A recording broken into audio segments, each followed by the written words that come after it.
በያላችሁበት ይድረስ እያለን የተከበራችሁ ተመልካቾቻችን እነሆ ጉፍታ ፕሮግራማችን ሳምንቱን ጠብቆ ወደ እናንተ መድረሱን ጀምሯል ማለት ነው። እንግዲህ በጉፍታ ፕሮግራማችን ደግሞ በርካታ ነገሮችን እንቃኛለን። በተለያዩ ዓለማት እንግዲህ የምናያቸው ልብሶች በተለይም በዲዛይነር የሚሰሩ ልብሶችን አሁን ላይ ማግኘት ያን ያህል ከባድ አይደለም። ምክንያቱም ደግሞ እዚሁ ሀገራችን ውስጥ ባሉ ምርቶች ከዛም ባሻገር ደግሞ እዚሁ ሀገራችን ውስጥ ባሉ ዲዛይነሮች የሚሰሩ ልብሶች ሆነዋል ማለት ነው።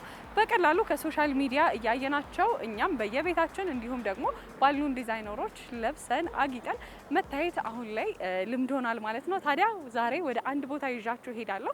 የሚሄድበት ቦታ ደግሞ የሚሆነው አንዲት ዲዛይነር ናት፣ ትምህርት ቤት አላት። እሷ ጋር ሆነን ምናልባት እኔም ከተሳካልኝ አንድ ልብስ ዲዛይን አድርጌ የምመጣ ይሆናል ማለት ነው። እስቲ እንሂድ፣ እንሞክር። በያላችሁበት መልካም ጊዜ ይሁንላችሁ። ጉፍታ ፕሮግራም ተጀምሯል። ቀደም ብዬ እንግዲህ እንደነገርኳችሁ የተከበራችሁ ተመልካቾቻችን ካለሁበት ቦታ ቀረብ ቢል ስለነበረ በእግሬ ትንሽ ቀስቀስ ብዬ ነው ቦታው ላይ የደረስኩት ማለት ነው። አሁን ወደ ውስጥ እንገባና ደግሞ ያው ቆይታ የምናደርግ ይሆናል ማለት ነው። ነው ተከተሉ። ሰላም፣ እንዴት ናችሁ? ሰላም ነው። እንኳን ደህና መጣሽ። እንኳን ደህና ቆየሽኝ። አለኝ መስከና ዛሬ እንግዲህ ቤትሽ ተገኝተናል። ተመልካቾችንም ይዤ ነው የመጣሁት። እንደው ከቻልኩ ሰለጥናለሁ አብሬ እንዴ አንድ ልብስ ሰርተሽ መውጣት ግዴታ ነው። እሺ እንደምታዩት ተማሪዎቻችን የሰሩት ልብሶች ናቸው እነዚህ። ይቺ ለቫኬሽን ምናምን ለልጆች የምትደረግ ኮፍያ ናት። እሷ አሁን እየሰራች ያለችው ሸሚዝ ነው። አይሻት የወንድ ሸሚዝ ነው የምትሰራው።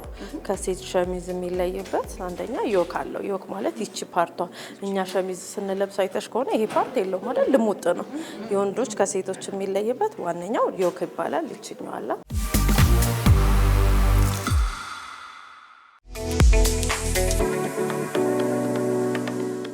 ጨርሳለች። የመጨረሻ ስራችን ኮት ነው የሚሆነው። ኮት ነው እንግዲህ ያው ትምህርቱ ላይ ስትገቢ በደንብ ይገባሻል። ይሄ የመጨረሻው ስራቸው ነው። ከዚህ በኋላ የሚሰሩት ትራዲሽናል ልብሶችን ነው፣ ሽፎን እና አበሻ ልብስ። ግን በትምህርቱ የምንሰጠው የመጨረሻው ክላስ ኮት ነው። ያው አሁን ባህላዊ ልብሶቻችን ብዙ ጊዜ ከእጅ ጥልፍ ወደ ማሽን ገብተዋል። ምክንያቱም ከኮስት አንጻር እና ከጊዜ አንጻር ይሄኛው ሞር ተመራጭ ነው የሚሆነው። ምክንያቱም በእጅ የሚጠለፉ ጥልፎች ብዙ ሰዓትና ብዙ ገንዘብ ይጠይቃሉ። ስለዚህ በቀላሉ እጅ ላይ የሚሰሩትን በሙሉ ወደ ማሽን ተቀይረዋል ማለት ነው። ያው የተማሪ ስራዎች ነው፣ ሳምፕሎች ናቸው።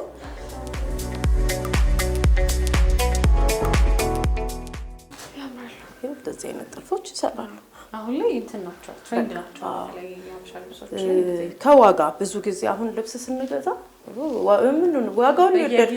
ዋጋውን የወደድኩት ያለሽ።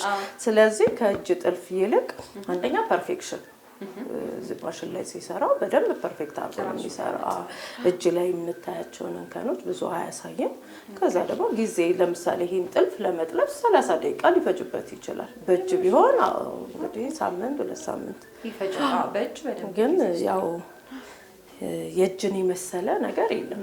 አንድ ሜድ የሆኑ ነገሮችን እናበረታታለን። ከዘመኑ ጋር ግን ለመሄድ ደግሞ ይሄኛው ተመራጭ ነው። ይሄን ይመስላል። እንሂድ። ስዕሎች ከ7 ዓመት እስከ 15 ዓመት ያሉ ልጆች ሰመር ካምፕኒ ጋር ይመጣሉ። የፋሽን ዲዛይን፣ የሞዴሊንግ እና የአርት ፍላጎት ያላቸው ሰው እነሱ ስለው የሰጡኝ ጊፍት ነው ይሄ በሙሉ የምታየው።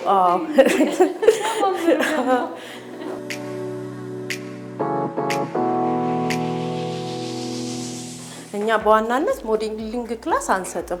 የምናደርገው ምንድነው በተለያዩ ጊዜ የፋሽን ትርኢቶችን እናሳያለን። ስለዚህ ተማሪዎቻችን የሰሩትን ልብሶች እዚህ ጋር ትሬኒንግ ያደርጉበታል።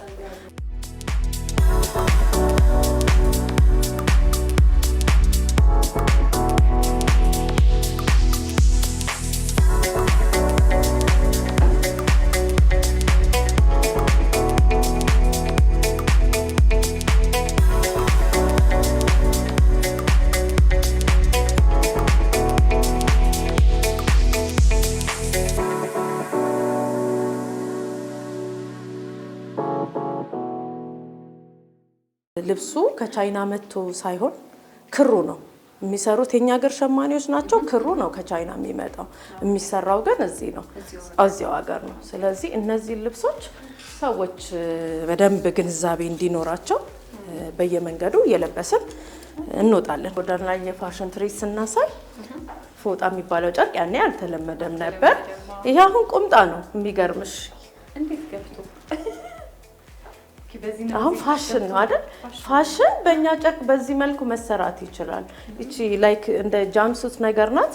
ስትለብሽው ግን እዚህ ጋር ይሄ ሰፊ ነው፣ እንደ ጉርድም ይመስላል፣ እንደ ቁምጣም ይመስላል። ጀስት ግን ፎጣው እንዴት እንደሚያምር ይኸው። ይሄ ልብስ የተሰራው ክሪስማስ ላይ ነው። የክሪስማስ ከለር ነው። ቀይ ያለው ግሪነሪው ደግሞ ላይክ የዛፉ እንትን ያሳያል።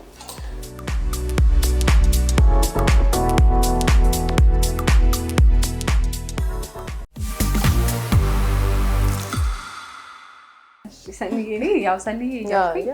ቤተሰባዊነት ፈጥሬ አሁን እያነሳ ነበረ ቀደም ሲል እንግዲህ የጎዳና ፋሽኖች ላይ በደንብ እያጫወትሽ ነበረ ነው። እንደው የጎዳና ፋሽኖች እንዴት ተጀመረ? እሱ ከመጀመሩ በፊት እንደ ሀሳብ እኔ በልጅነቴ ነው ላይክ የፋሽን ይሄ ፍላጎቱ የነበረውና የካቶሊክ ሲስተሮች ቤት ነው የተማርኩት። ከዛ በኋላ ግን ያው ቤተሰብ የቀለም ትምህርት ካልተማርሽ ትምህርት የተማርሽ አይመስለውም። ስለዚህ በቃ በቤተሰብ ቁጣ ትቼው ነበር ቶታሊ። ከዛ ዩኒቨርሲቲ ገብቼ የራሴን ላይፍ ቢዝነሶች ስራ ምናምን እየሰራሁኝ ግን ይሄ ብር ታገኛለሽ ግን እኔ ያለሁት የት ነው ስትይ ለሱ መልስ ስትፈልጊ ወደ ትምህርት ቤት ወደ ኮሌጅ ገባሁ። የፋሽን ዲዛይን ኮሌጅ ገባሁ። ከዛ በኋላ እዛ ያለሁኝ ያው እያንዳንዱ ሂደትሽ የሚሆነው ከልብስ ጋር ነውና የውጭ ሀገር ሾዎችን በደንብ አይ ነበር። እኛ ሀገር ሳስተውል አብዛኛውን ጊዜ ፋሽን የሚደረገው አዳራሽ ውስጥ እና ለተወሰነ ሰው ስፔሻሊ ደግሞ አቅም ላለው ታዋቂ ለሆነ ምናምን ነውና እኛ ደግሞ ፋሽን በየዕለት ኑሯችን ውስጥ አለ። ፋሽን ምንድነው? ወቅቱንና ሁኔታን ያገናዘበ አለባበስ ነው። ፎርማሊቲ አሁን እኔና አንቺ ፎርማል የሆነ አለባበስ ለዚህ ፕሮግራም የሚሆን ለብሰን መተናል። ሰርግ ላይ ስንሄድ ደግሞ ለቅሶ ላይ እንደዚህ አይነት ቦታዎች ላይ ቦታውንና ሁኔታውን ያገናዘበ አለባበስ እስከሆነ ድረስ ለኛ ማህበረሰብ ፋሽን ምን እንደሆነ ግንዛቤ ጎዳና ላይ ብንሰጥ። ምክንያቱም አንዳንዱ ሰው ፋሽን ስትይ ራቆት ለብሶ መሄድ ምናምን የሚመስለው አለን። እንደዛ አይደለም። የኛ ባህላዊ ጨርቆቻችን ደግሞ በፋሽን መልክ ተሰርተው በየዕለት ተዕለት ኑሯችን ውስጥ መቀመጥ ወይም ደግሞ መለበስ ይችላሉ የሚለውን ነገር ለማሳየት እንግዲህ ከዛ በፊት እኔ ነግሬሻለሁ ሌላ ቢዝነስ ውስጥ ነበርኩኝ። ቤቴ አንድ ማሽን ነበር የነበረኝና በዛ አንድ ማሽን ኦልሞስት ወደ 40 አይነት ልብሶች ሰራሁኝ። ከዛ ያንን ልብስ የት ላሳየው እንዴት ላሳየው ምንም መስመሩን አላውቀውም፣ ግን ስትሬት ሾው ማሳየት እንዳለብኝ እያሰብኩኝ ነበር። ብቻ በጣም አድካሚ አሰልቺ ፕሮሰስ ሄድኩኝ ቦታ ለማግኘት። ስፔሻሊ ኢሹ ቦታ ነውና አንዳንዱ ምንድነው የምታገኘው ምንድነው አሁን እቃቃም የምትጫዋች ይመስላል ልብስ ሞዴል አልበሶ መንገድ ላይ ምናምንና ኮንሰፕቱን ለማስረዳታ እኔ እንደዚህ ነው የምሰራው ልብስ ነው የምሰራው ደግሞ ባህላዊ ልብሶችን በዘመናዊ መልክ ነው እሱን ለማሳየት ለማህበረሰቡ ለሁሉም ታች ቁጭ ብሎ ሊስትሮ ከሚጠርገው ጀምሮ እስከ መንገደኛ በታክሲ የሚሄድ ሰው ሁሉ እንዲያየውና ግንዛቤ ለመፍጠር ነው። ኦኬ ይላል አንዳንድ ሰው። ከዛ በኋላ ግን የሆነው ሂደቱ አድካሚ ነው።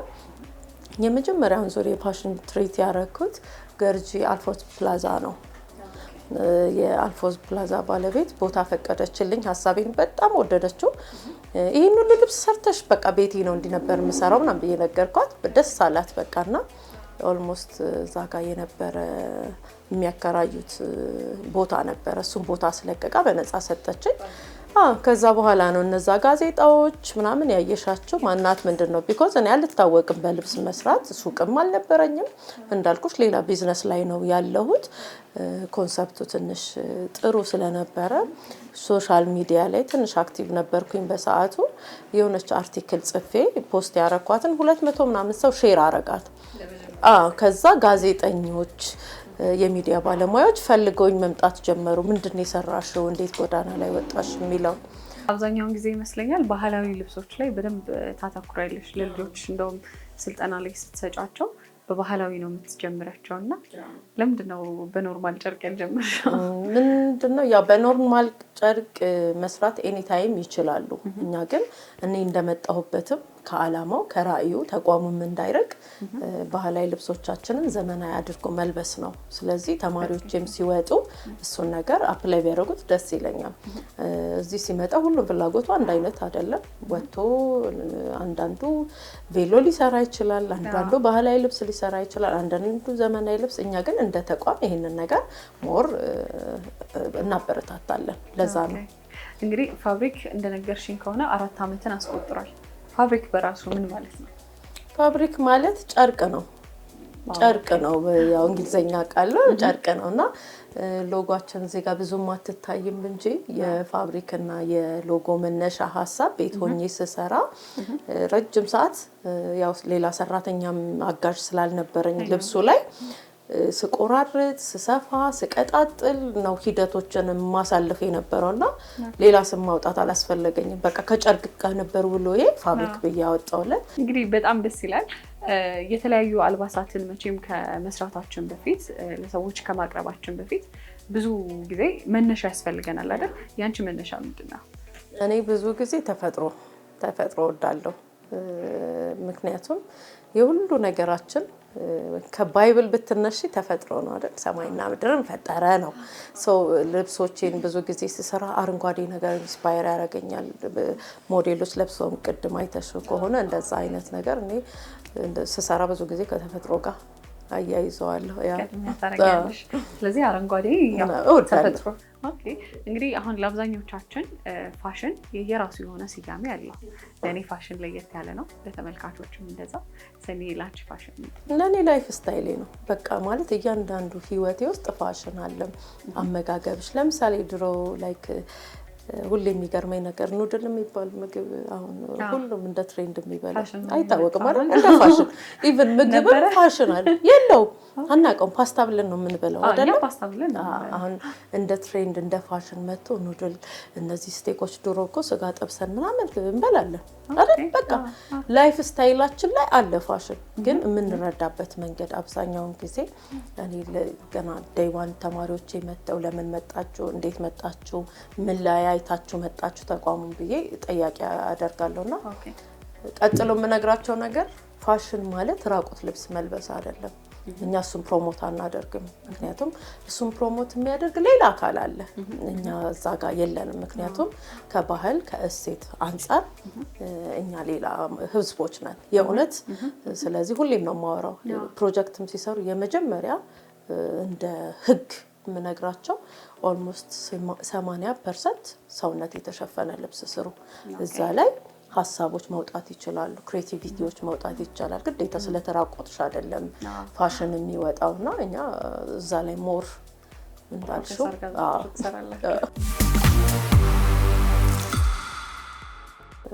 እያንዳንዱ ነገር ብትሰሪ ብትደክሚ ሚዲያ ከሌለ ምንም ነውና ስፔሻሊ አሁን የጎዳና ላይ የፋሽን ትርኢታችን ገና ላይ እያሰብን ነው።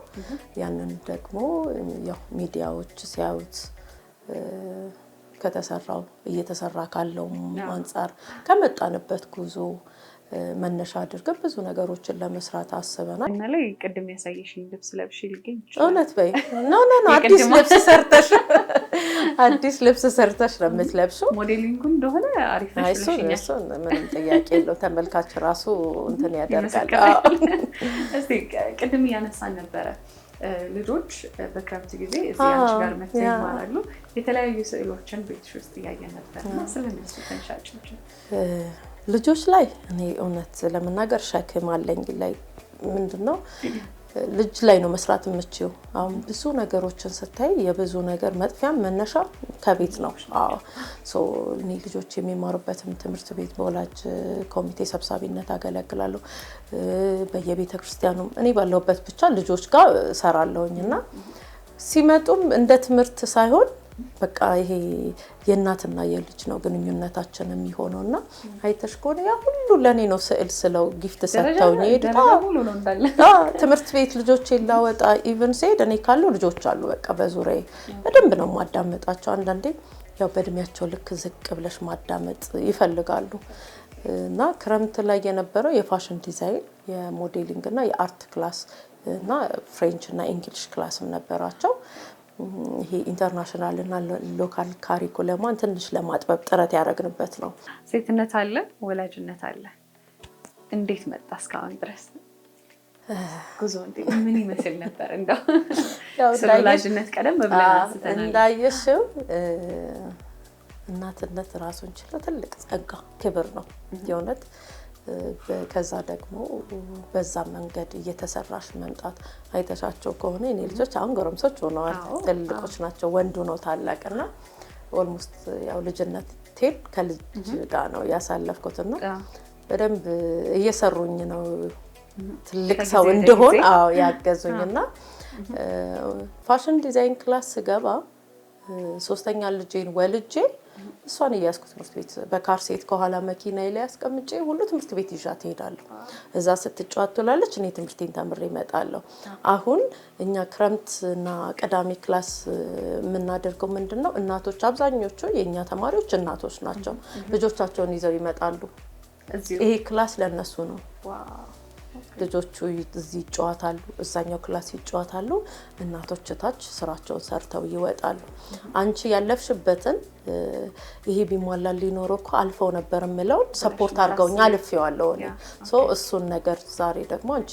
ትንሽ አለ ብለሽ የተገኘሽበት ቦታ ላይ ያንደን ነገር ሰፋ አርገሽ ልጆቹም ኢንጆይ ያደርጋሉ እናቶቻቸው ሲማሩ ማየት ሲሳሳቱ ማየት በጣም ነው የሚያዝናናቸው ሁሌ እናት ተቆጪና ልክ ናት ብለው ስለሚያስቡ ሚስ እናታቸው ልክ አይደለችም ስትል ማየት ደስ ይላቸዋል እናትነት ያው ምንም ጥያቄ የለም ላይፋችን ነው በጣም ደስ ይላል አመሰግናለሁ እኔም በጣም እንግዲህ ተመልካቾቻችን የጉፍታ ቤተሰቦች ቀደም ሲል እንደተመለከታችሁት የሰኒን ቤት ጎበኘ ከዚህ በኋላ ትምህርቱን ነው ምንድነው ማድረጋው ትምህርቱን ነው ወይስ ቀጥታ ወደ ዲዛይኑ ነው እንዴት ይሻለኛል መጀመሪያ ትምህርቱን ነው ቀጥታ ዲዛይን የለም አይ ልሞክር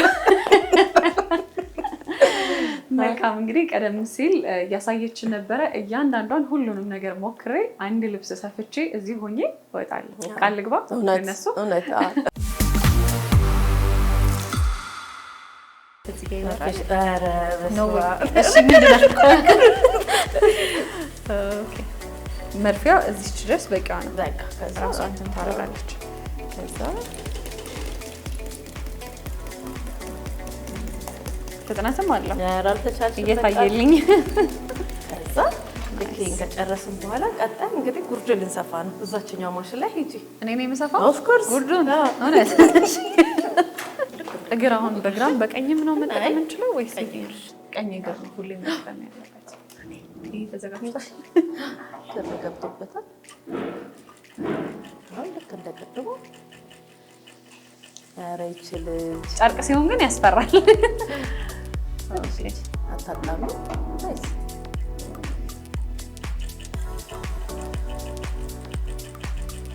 ልክ ነኝ በቃ እሺ ኦኬ ተከታተሉ እናደርጋለች አንድ ልብስ ሰፋ ናይስ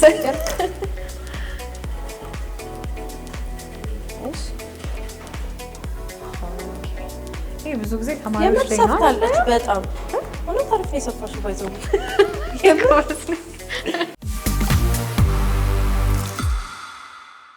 ፕሮሰሱ ምኑ ደስ ይላል ፓተርን ደስ ይላል መስፋት ደስ ይላል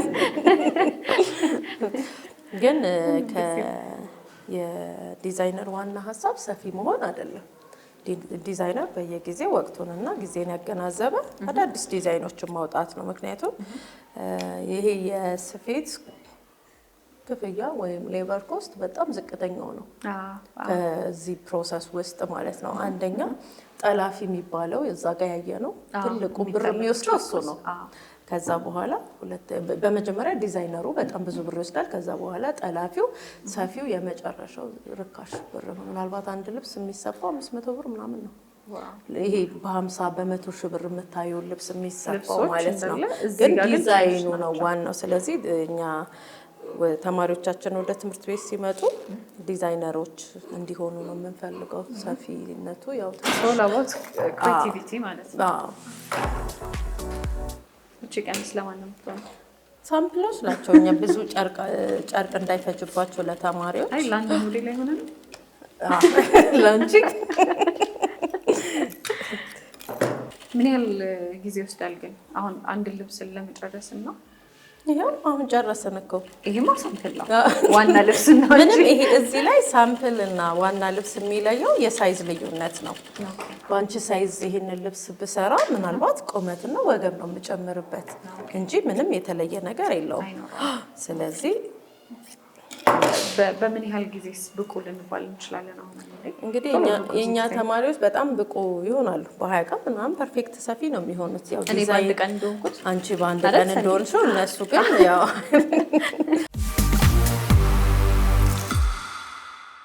ቀደም ሲል እንግዲህ እንደተመለከታችሁት አንድ የራሴን የሆነች ትንሽ ሳምፕል ቀሚስ ሰርቻለሁ ማለት ነው። የጉፍታ ቤተሰቦች እንግዲህ በየአመቱ በተለያዩ ዲዛይኖችን የሚያሸበርቁ ልብሶችን እንዲሁ በተለያዩ ዲዛይነሮች በየአመቱ ሁሌ እናያለን ማለት ነው። ቀደም ሲል እንግዲህ ሰኒም እንደነገረችን በተለይም ደግሞ የጎዳና ፋሽኖች አሁን ላይ ፋሽን እንደመሆናቸው አንጻር በርካታ ወጣቶች እንዲህ እያማሩ የራሳቸውን ጨርቆች የራሳቸውን ልብሶች ለራሳቸው መስራት ይችላሉ ማለት ነው። በዛሬው ጉፍታ ቆይታችን እንግዲህ አሪፍ ጊዜ እንዳሳለፋችሁ ተስፋ አደርጋለሁ። ታዲያ እናንተ በየቤታችሁ ሆናችሁ ምን የተለየ ነገር ለመማር ለማየት አሰባችሁ? ይህንን በዩቲዩብ ገጻችን ላይ ኮመንት ሴክሽን ላይ እንድታስቀምጡልን እንወዳለን። የዛሬው ጉፍታ ፕሮግራማችን በዚሁ አብቅቷል። ፕሮግራሙን ወደ እናንተ ያደረስኩ ምህረት ይልማ አብሬያችሁ ቆይታ አደረግኩኝ ማለት ነው። መልካም ጊዜ